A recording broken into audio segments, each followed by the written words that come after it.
this episode of the Tennis IQ podcast. I'm Brian Lomax. And I'm Josh Berger. And in today's episode, we're going to talk about some of the unique challenges of tennis. We've often referenced on this podcast how tennis can be a very difficult and challenging sport for a number of reasons. But in this episode, we'll really dive into why that is.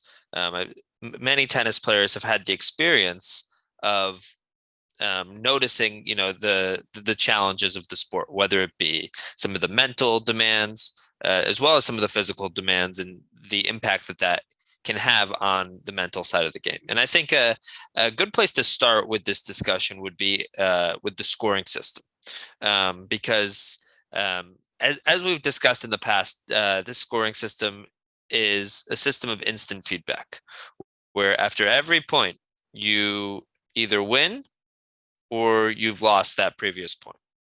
So, the way that I would say the sort of the default state of a lot of players is to ride that emotional roller coaster of, okay, I win a point. All right, I'm a winner. Let's go. Come on. I lose a point. What am I doing? That, I can't play. This is ridiculous. So, without training, without thinking of how you want to handle the situation in a specific way, it can be very easy to let the emotions of that instant feedback be sort of like an emotional roller coaster out there. That I think that as we think about that scoring system, I know you've in the past, Brian, referred to it as sort of like a devilish scoring system. I think that is one aspect of why this sport is so difficult. Yeah, I think I've called it devilish because it has multiple levels. It has points, it has games, it has sets, and it can become, yeah, I think until you gain some experience with how to play and learn how to win matches, it can be difficult to understand what really matters in terms of the scoreboard. So as you mentioned, Josh, you've got that instant feedback, and so you can be easily tricked into judging everything that occurs. And I think maybe with the exception of golf, um, that doesn't really happen in other sports. A lot of other sports tend to be a little bit more flow. Of course, it does happen in some, maybe more, again, individual sports like shooting or something where you have some objective feedback after every shot. Um, but here in tennis, I think the challenge is that a lot of these points, while we need to amass points in order to win games, we need to amass games in order to win sets. A lot of these points aren't as weighty or consequential to the scoreboard that really matters. And I think that can be the confusing part. How do you handle that emotionally? Knowing that a point is not necessarily something that is hugely consequential to the scoreboard.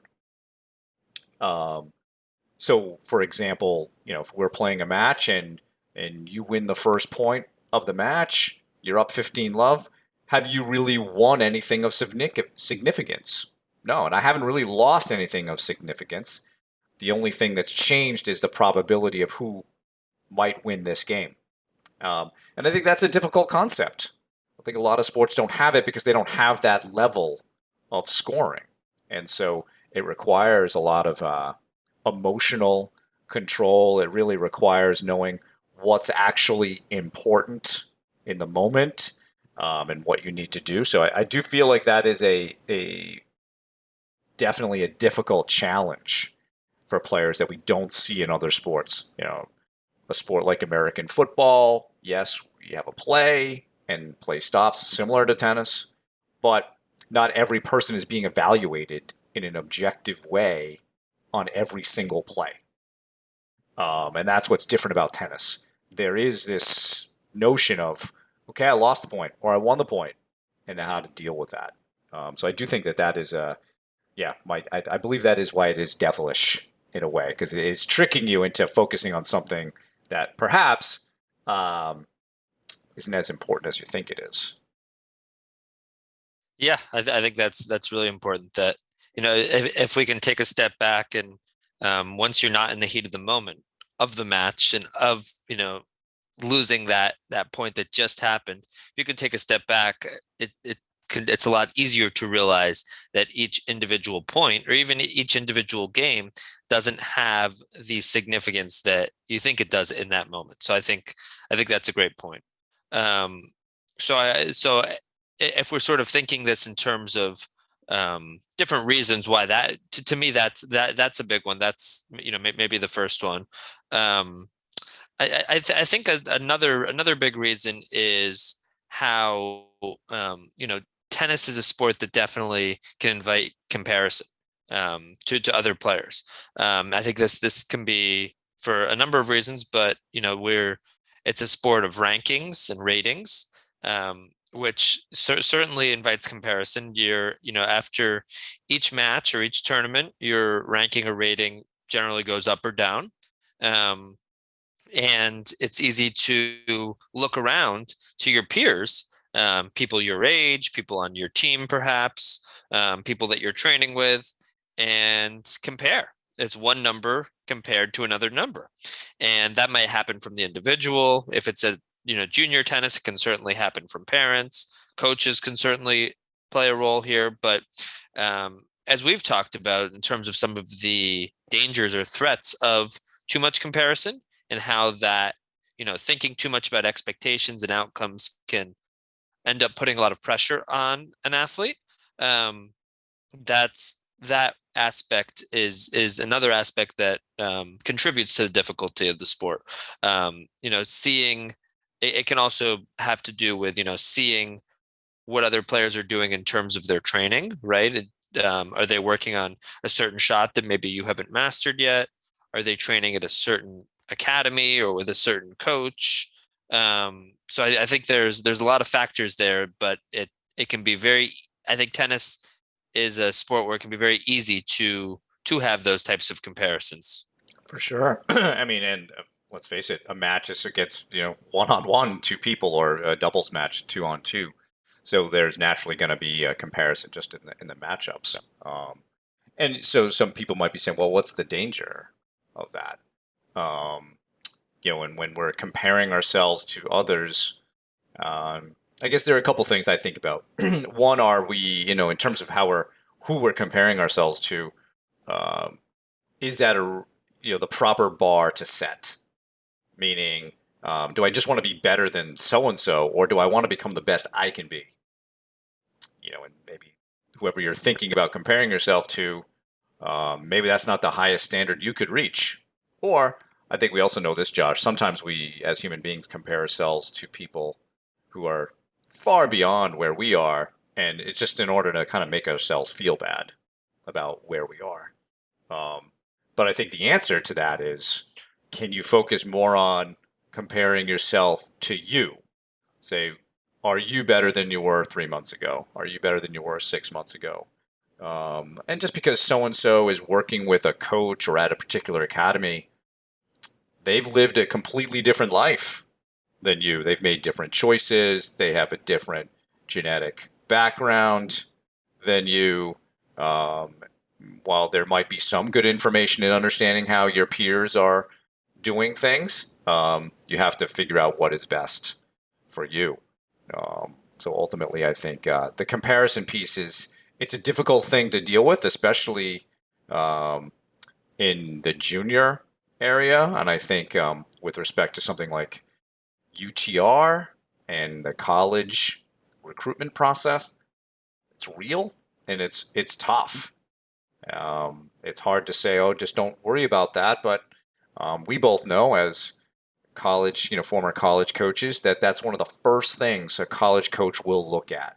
So to try to tell players it doesn't matter, um, it's not completely disingenuous, but it does matter. But focusing on it doesn't make it better. And so that's a really hard challenge. Is that we have these ranking systems and rating systems that players will often use to drive their own self worth, to drive their own self belief, and that's a dangerous part of, like, when you're creating your self image. You don't want it to be based on some algorithm sitting on a server in Silicon Valley, California. It should be based on more than that. And I think that that's definitely a challenge here. That not only the comparison piece, but that we have these systems of ranking and rating people that are used quite heavily, even if you're an adult player, and in the United States using sort of the NTRP system. Um, you know, whether you're a 3.5, a 4.0, a 4.5, a 5.0, there's a lot of churn that goes on around that and playing these different leagues and so forth. So it can be very problematic for players. I think some other things that are unique to individual sports that you were talking about earlier, Josh. Um, one, this idea that everybody is watching. I think that's true in almost all individual sports, and there can be some pressure there because I think one of the things that maybe is the greatest. I don't have any scientific data on this, but I think maybe one of the greatest pressures that we feel as humans is being evaluated by others. And that's certainly, the spotlight is much more on you in a sport like tennis or individual sports than others. And then another thing you brought up before, and I'd like you to share this quote, is the idea of tennis as a lonely sport and how Andre Agassi talked about that. Yeah, so from Andre Agassi's, I believe it was from his book, Open. He shared a great quote. I mean, it's been well documented some of the challenges that he had with the sport, both I would say mostly in terms of earlier in his career, in terms of growing up, going to Bolletary Academy, and early in his professional career. But just in terms of him feeling pretty lonely out there in a tennis court. And the quote from him is, "In tennis, you're on an island. Of all the games men and women play, tennis is the closest to solitary confinement." And I think it's interesting because this individual aspect of the sport, the fact that, other than doubles, it's generally just you out there. You don't have teammates. In most situations, you don't have a coach with you during a match. Of course, there are exceptions here, but it's generally just you. It might be, a long match, 2, 3 hours. You have to be able to handle everything that an opponent might throw at you, all the ups and downs of the match that we discussed. And it can be tough. It's just, to be by yourself without talking to anybody for 2 or 3 hours in that, highly emotional situation can be tough for anybody. And then when you start to include some of the physical demands of the sport as well, there's extra layers of challenges. So I think, some athletes, and I would actually put myself in this category in terms of what drew me to the sport, but some athletes thrive in that situation where maybe they like the fact that it's individual. They like the fact that it's just them out there, and they take on that responsibility of being an individual athlete where everything falls on them. You have a chance to sort of like, it's just you, which can be seen as lonely, but you have a chance to think and problem solve and manage the situation as you deem right, rather than relying on a full team. Where for other players that feels really lonely, and they maybe are drawn towards doubles or some of the team aspects of the sport. And it can be really tough. I think Agassi's quote definitely summarizes the feelings of a large section of players. But I think it's split. I think many players who end up playing the sport for a long time play it because of that individual aspect, and they thrive in that situation. But it can definitely be a challenge for many. Absolutely. And I think if you're feeling that challenge, that it is lonely out there, I think we can learn to handle that better if you can learn to become more comfortable with um, being on your own, or spending alone time, maybe doing some meditation or journaling, contemplating your thoughts more. I think the more comfortable you can become being alone and being with your own thoughts, and not everybody's that way. We all have different makeups to our personality. Not that those aren't changeable, because they are. Personality is definitely not permanent, and that's the reason I'm bringing this up. Is that you can learn to be more comfortable being alone. And in fact, um, Stoic philosophers talk about the necessity of being alone and contemplating your thoughts. And something like journaling is a great way to do that and to become more comfortable with that. It can also help you work through some of whatever you're feeling on the court by admitting some of those things and how to get through that. But I agree, Josh, that some players are more naturally inclined. Like you, I probably like that aspect of the sport. Not that I don't like playing doubles and being in a team environment. I think that's fun too. But there's like something really cool and challenging about being on your own and getting into kind of the fighting nature of the sport, but also like you said, it can be physically demanding. Maybe that's the next thing we could talk about is um, that tennis matches are, I think, mentally and physically demanding because of. I think it's a unique combination. If you look at a point, what are we doing? We're kind of sprint, rest. But then you have to be able to do that for a really long time. And so, how do you train that? That's tough. You got to be able to train sort of that anaerobic piece of sprint, rest. But then you also have to be able to do that for potentially 2+ hours. And some matches, depending on the level you're playing or whatever, they could go 3, 4, maybe more. And there's a connection between your physical energy and your ability to focus, your ability to regulate your emotions. And we got to recognize that. So, what's your breaking point? How do you train for this? This is a very hard sport to train for. And this is why when you go to like a professional tournament and you look at these players, they are amazingly conditioned athletes. I think in some ways, tennis players don't get enough credit for how strong and fit they are. But to do this, you need to be incredibly fit to play the game at that level. Um, and so I think as we go along, let's tie this back a little bit into the nature of the sport. If you're playing a long match, how are you going to manage your emotional energy? Are you going to go on that emotional roller coaster? Because that's going to deplete some of your physical energy as well. Can we look to use, say, um, emotions in a more judicious and positive way versus being emotional through the whole match?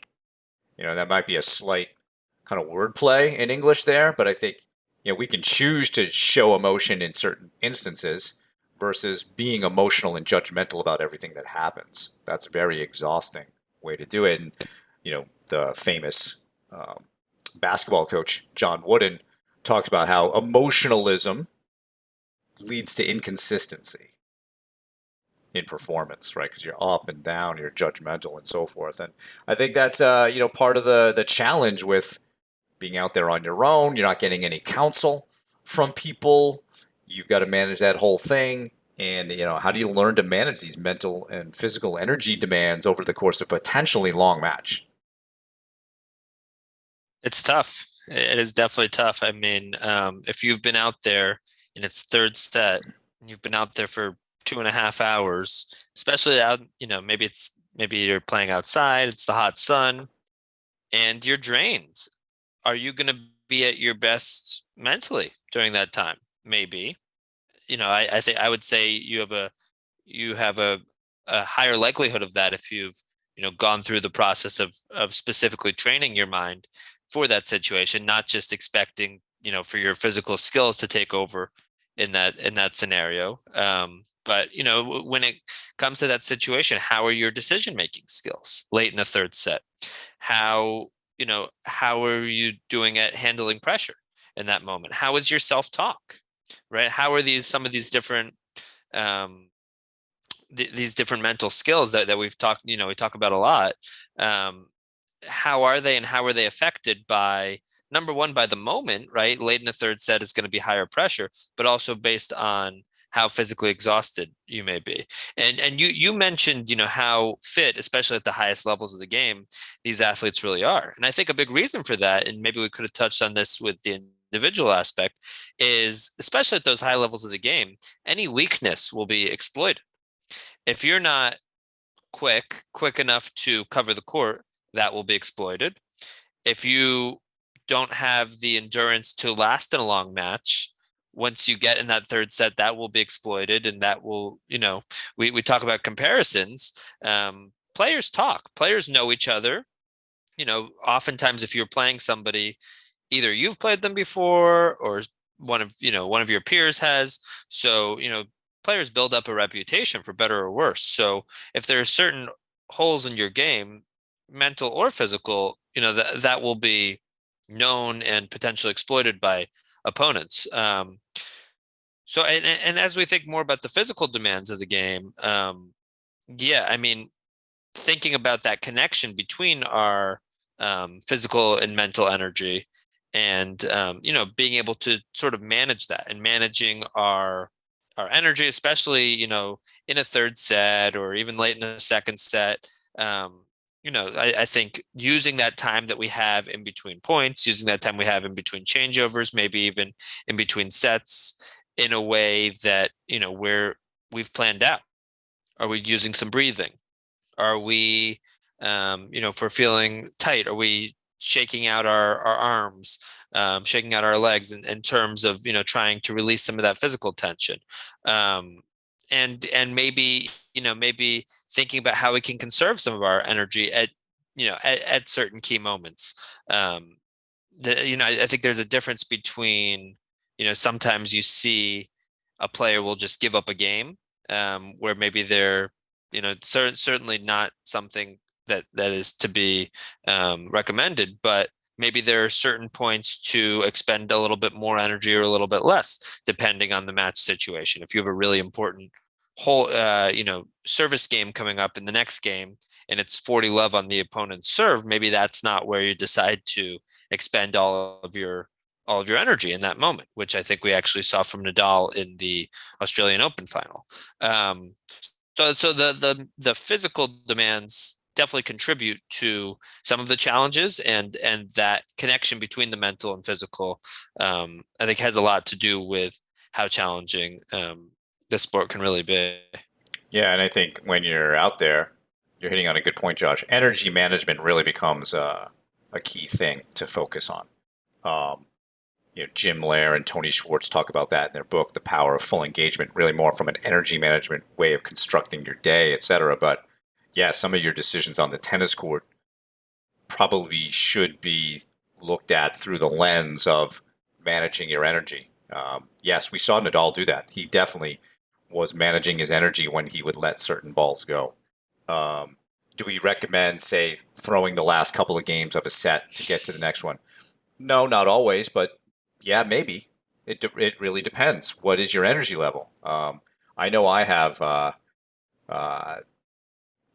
knowing that there was a third set 10-point tiebreaker and it was down big in the second set, knowing where my energy level was, I definitely have thrown the end of the set just to get myself ready for the third set tiebreaker. And to be honest, Josh, every time I've done that, I've won those matches.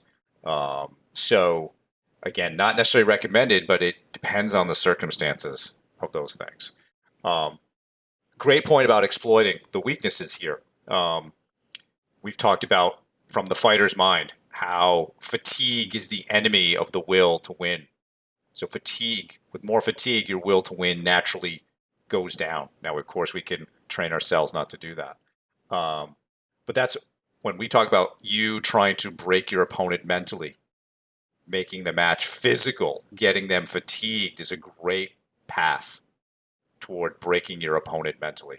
And I think when Andre Agassi retooled his game after he started working with Brad Gilbert, more towards where he would be running players from coast to coast. He's kind of sitting in a nice dominant core position right on the baseline, giving them little recovery time.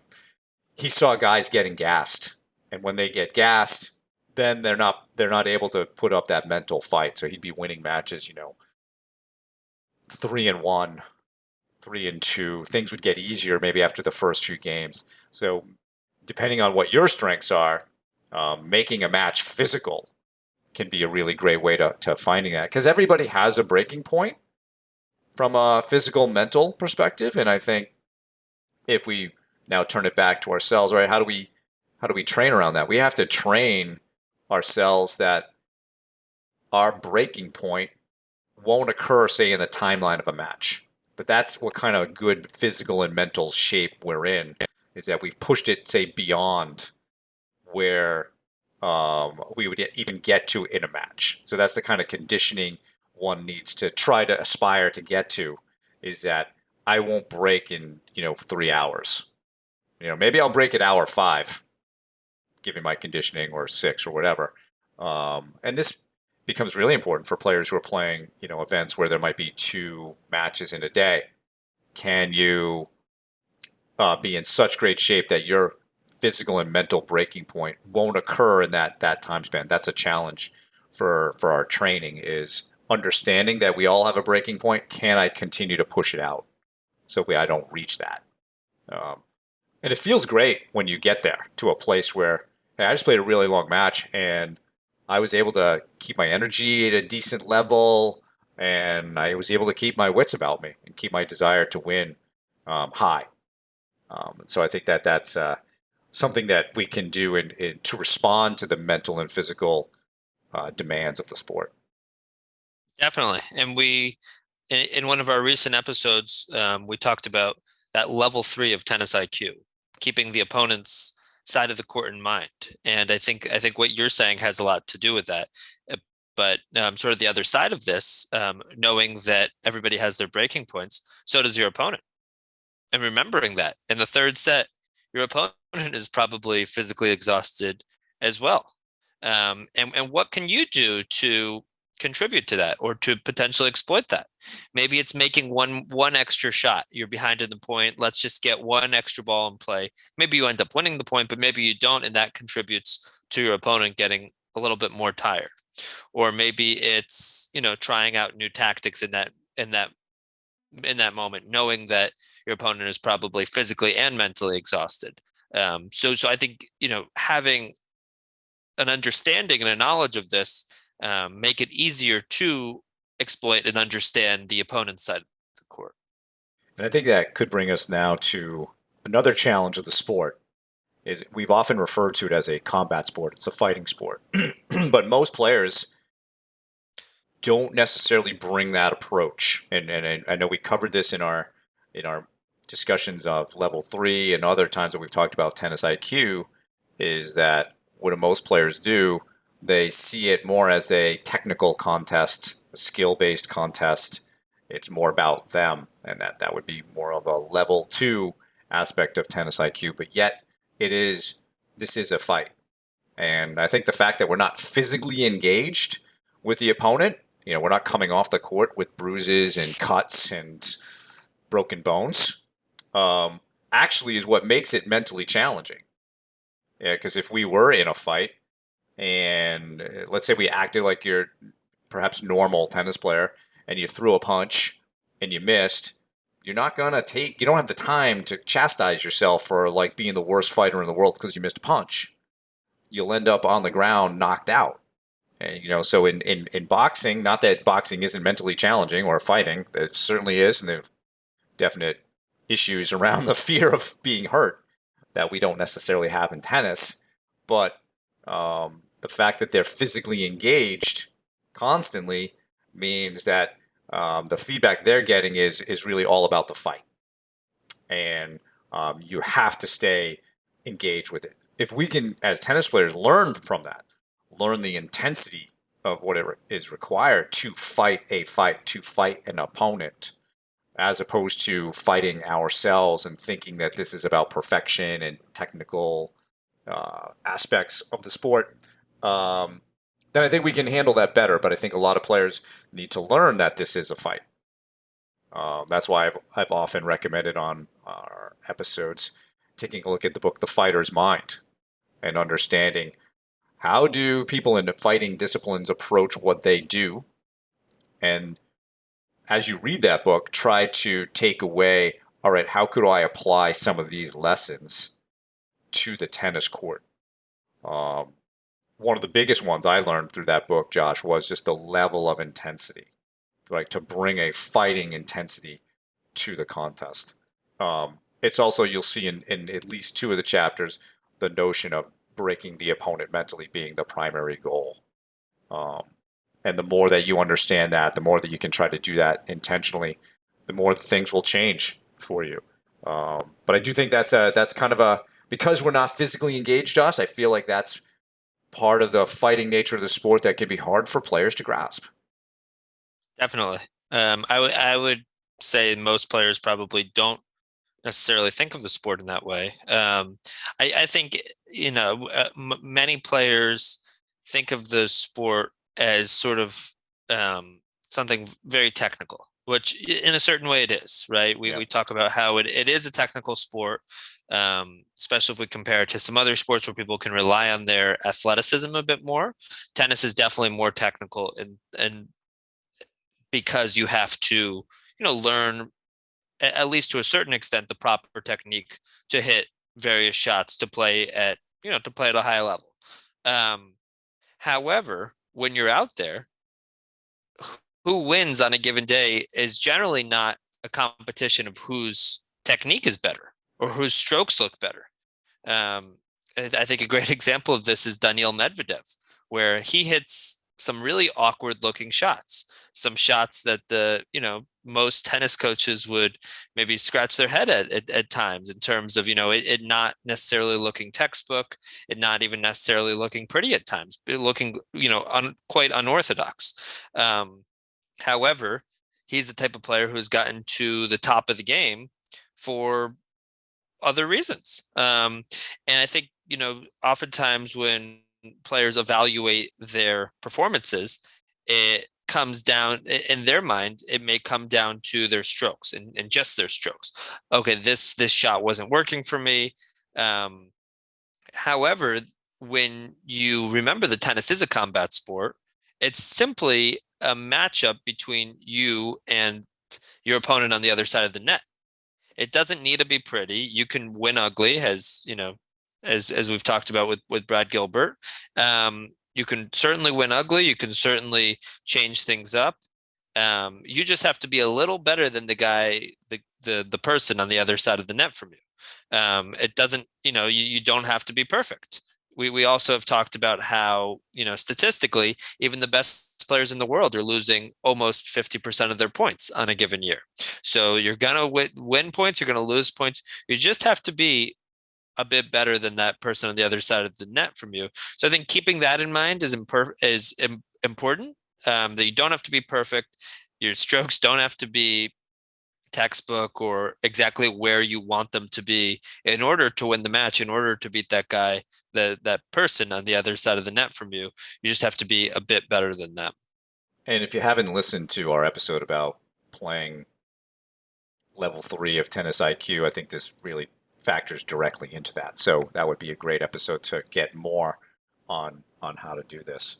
Um, yeah, because it's not only the strokes, Josh. It's even, if you think of Medvedev, it's the movement. It's sometimes his movement looks a little bit weird and awkward because he's got kind of a different body than most, but he makes it work. And he's great at anticipating, and he gets to a lot of balls. So yeah, he may not be textbook. He may be difficult to copy. I haven't seen too many young players, hitting the Medvedev forehand as effective as it is. It just seems hard to copy, and a lot of things he does uh, are hard to copy, but it works for him, and it isn't obviously a barrier to him becoming the best that he can become. So I think that's a lot of credit to him for developing a unique style that works. Um, and obviously, he's quite mentally tough. I think perhaps maybe our last one we should talk about, Josh, is the different roles that we as tennis players play. Um, we're the player, we're the coach, we're the line judge. Maybe we also need to be our own biggest fan or cheerleader. How do you see that playing out for players? Why is that so hard? I think there's a couple big reasons. So if we think about those three big roles, right? The player, the coach, and the line judge. They each have their own challenges. So I think we've talked a lot about the role of the player here and why, from a player's perspective, it can be tough physically, mentally, the individual aspect. But the fact that you have to be your own coach and you have to decide what plays you want to run, right? What you want to do strategically, how you're going to handle the situation emotionally, right? How you're going to talk to yourself as if you had a coach out there with you. How can you be your own best coach and talk to yourself in a way that's going to be helpful both instructionally, having instructional self-talk to tell yourself or instruct yourself on how you want to play in terms of a strategic aspect, but also in terms of motivationally and how you pump yourself up. All right, let's go. Come on, this is in terms of that side of things. So I think that's there's definitely challenges there that don't exist in other sports. And then that last piece of being a line judge is something I would say very unique to tennis. There's in basketball, for instance, if you're playing pickup, players will call their own fouls, but never in an official match. Where in tennis, that's pretty much the default, unless you're playing, maybe at the professional level, or in college tennis. Often there's maybe a roaming umpire or two. At the highest levels, a chair umpire. But it varies. It definitely varies. But most of the time, you are going to have to call your own lines, and we certainly we devoted an episode on cheating, and that certainly exists, I think, across all levels of the sport, unfortunately. But knowing how to navigate these situations that you might be in, knowing that your opponent might make a line call that you disagree with, knowing that you will be forced to make challenging line calls. Often this sport is a not a sport of feet or yards, but it's a sport of inches, or um, you know so it's a matter of, okay, if the ball's really close to the line, and maybe you didn't see it, or maybe you did see it, and you think it's actually an inch out or 2 inches out, being able to make that call, and then maybe there's a disagreement, maybe there's some sort of a dispute. So again, these are the types of things that we don't see in terms of opponents going at it in that way, in terms of line calls, in terms of making those sorts of judgments that we do in other sports. Can you imagine if in basketball, let's just say, the players, rather than trash talking and the types of engagements they generally get into in the NBA, were arguing about fouls and whether or not they had been fouled, or whether or not the ball actually went out of bounds. So instead they argue with the referee. But in tennis, where you have to be your own referee or umpire, really, you take on that additional role, and you take on that additional responsibilities that come along with that role. Yeah, and I think it's not that cheating doesn't take place in other sports. I mean, what sport are athletes not trying to trick the official or get away with as much as they can? You see that with soccer, diving, even in the NBA, players will tug the jerseys or do things like that. So argue with the officials over calls. So it's not that there isn't that sort of behavior in those sports, but there is a third party who's supposed to be in charge of the rules and keeping things going. Like you said, in tennis, the default is not so much. We don't have that at every level. And even at like the highest level of college tennis, when we have a chair umpire, it's one person. It can't see everything, and it's an imperfect system. I recently wrote a blog post about cheating in tennis and how to make this better. But it makes me think about even both the coach and the line judge role. Think about when we have a player begin playing tournaments. They're young. We send them out, and they've had some training as a player, but they probably have had little training as a coach. Probably very little training as a line judge, yet we're expecting them to really comport themselves in a positive way out there. It's very difficult to do that. And I think the more training that we can get as being that fulfilling that coach role, fulfilling that line judge role, can as a sport can we do better there? I think 100%. I mean, what other youth sports have no coach when you're playing? Don't know of that many. I mean, I'm sure there are some.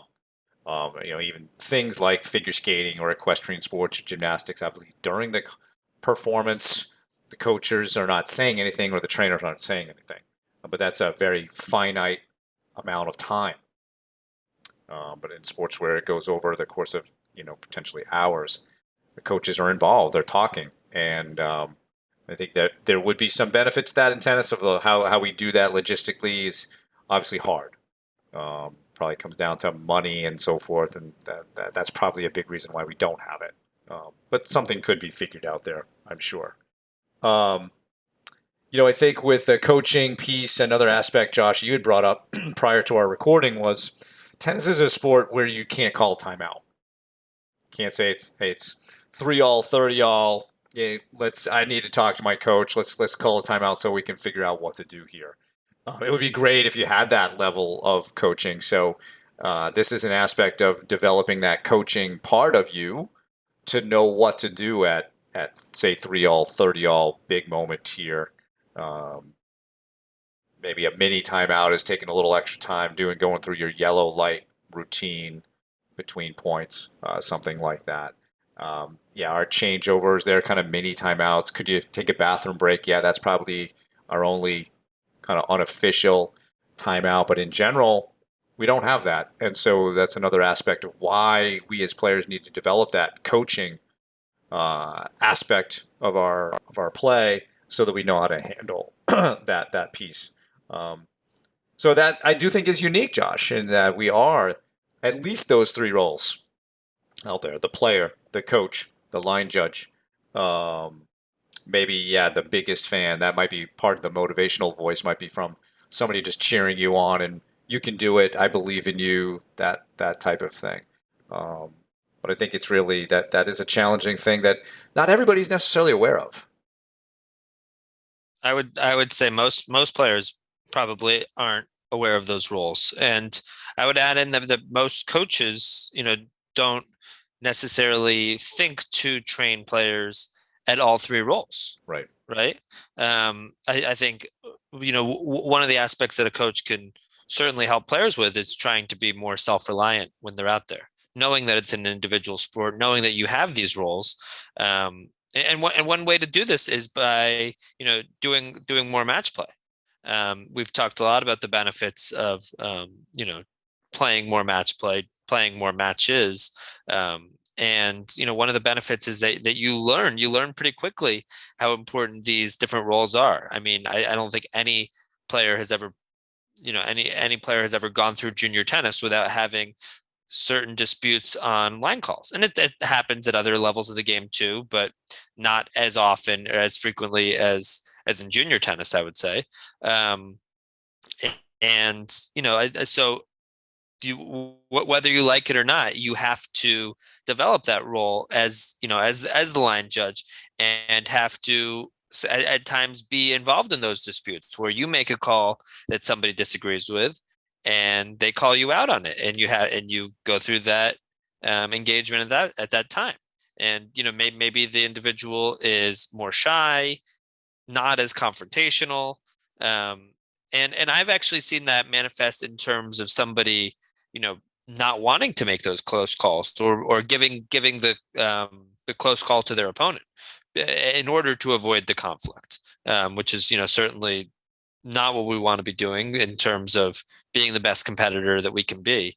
So it's inevitable that during a player's career, this happens during USTA adult leagues as well, certainly during college tennis, but there are always situations regarding line calls where it's a judgment call that a player has to make. And again, we've talked about the cheating aspect as well. And then when it comes to coaching, I think there are things that coaches can do to best prepare players for that additional role that they have during matches as well. I think it was an interesting conversation that we had with Jorge Capistani, one of our earliest episodes, where he talked about a particular training method where a coach, where two players are playing during practice, playing points or playing a set, and the coach is behind one of those players, sort of talking in their ear, talking to them in between points, helping them plan out what they might do in that next point. And what that does is it helps to train that athlete to think on their own. And maybe they're using some of the advice or some of the words of their coach when they're out there, and maybe they're using some of their own thoughts and it's some sort of combination, or other things that they've heard from their parents or other past coaches. But it's a skill.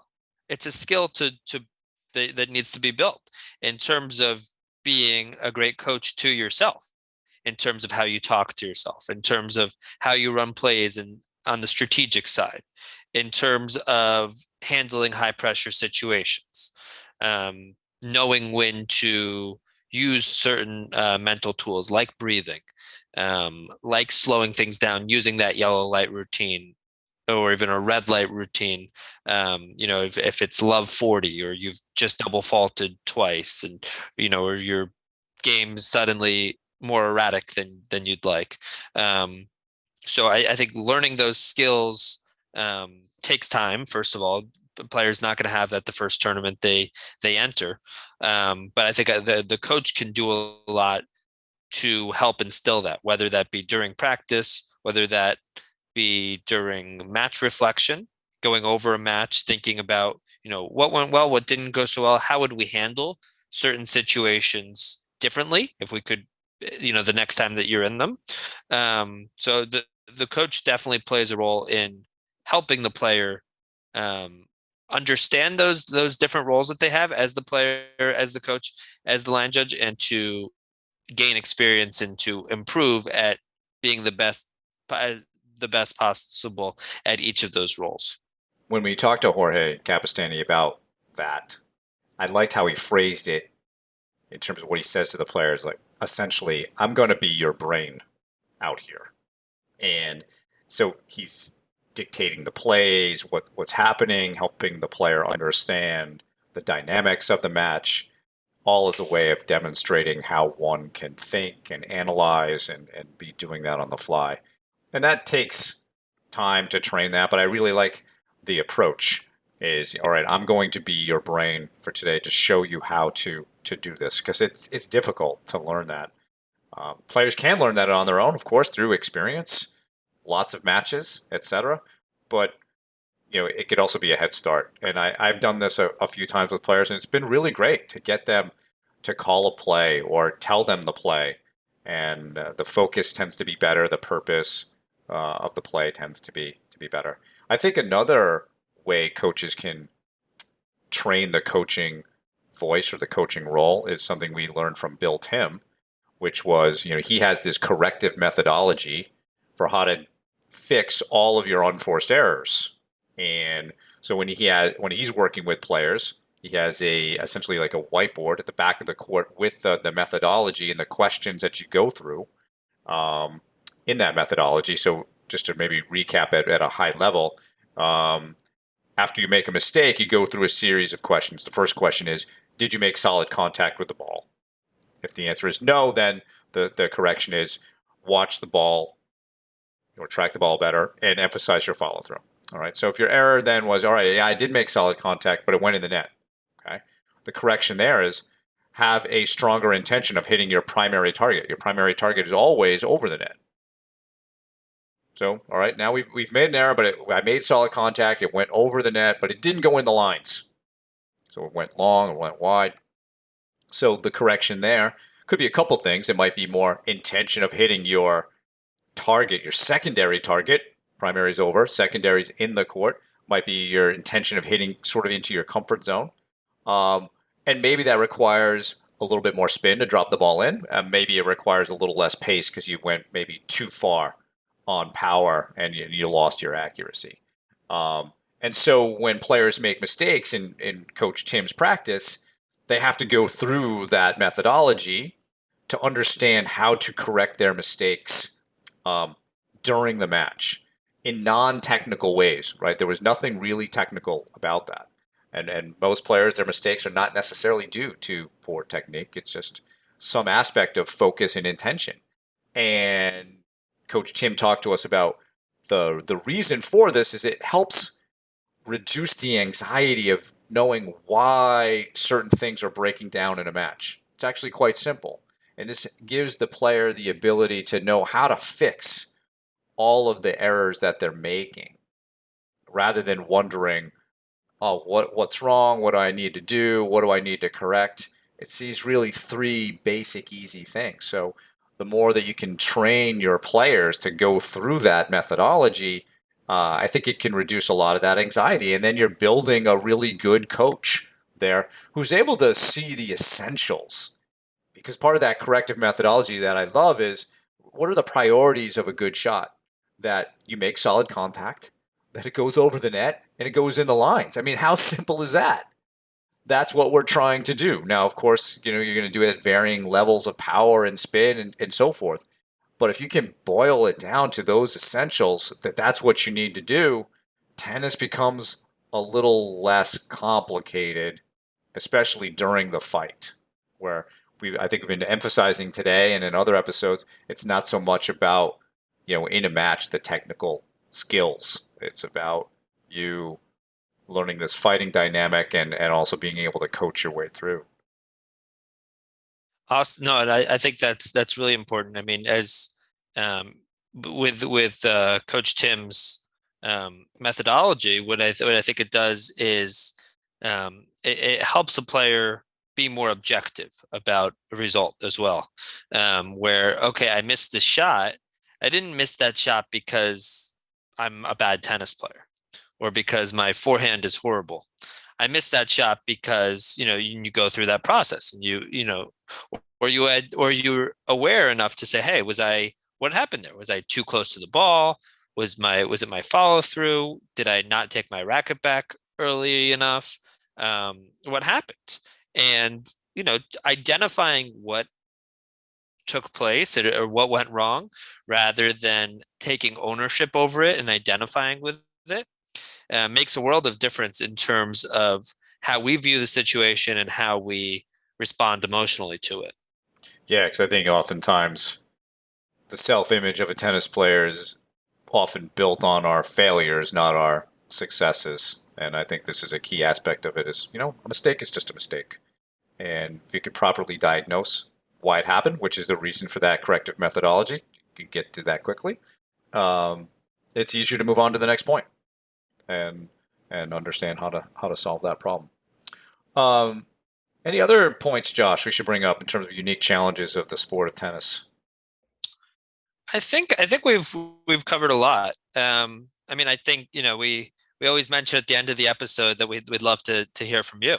And if there are certain things that you think we've didn't mention or that we could have gone more in depth in, let us know. I mean, shoot us an email, tennisiqpodcast@gmail.com, and we'd love to hear from you. We can address it in the future, certainly, because we understand that our listeners are all different ages, all different levels, in different locations, and there might be different challenges when you play. Maybe it could be on the mental side, it could be on the physical side. It could have to do with in terms of managing your time and thinking about how you best use your time on the court in terms of in between points, in between games, sets. Could be having to do with how you talk to yourself. It could have to do with various other things that we discussed in this episode. So we would love to hear from you and any thoughts that you have as it relates to this. Great ending there, Josh. Great conversation. Thank you all for listening. For more on today's episode, you can check out our show notes, as Josh mentioned. If you've got any feedback or questions, email us at tennisiqpodcast@gmail.com. Additionally, please subscribe to the show on your podcast platform of choice, including YouTube, so you can be notified of new episodes. You can also check out our Instagram account. Thanks again, and we'll talk to you soon in our next episode.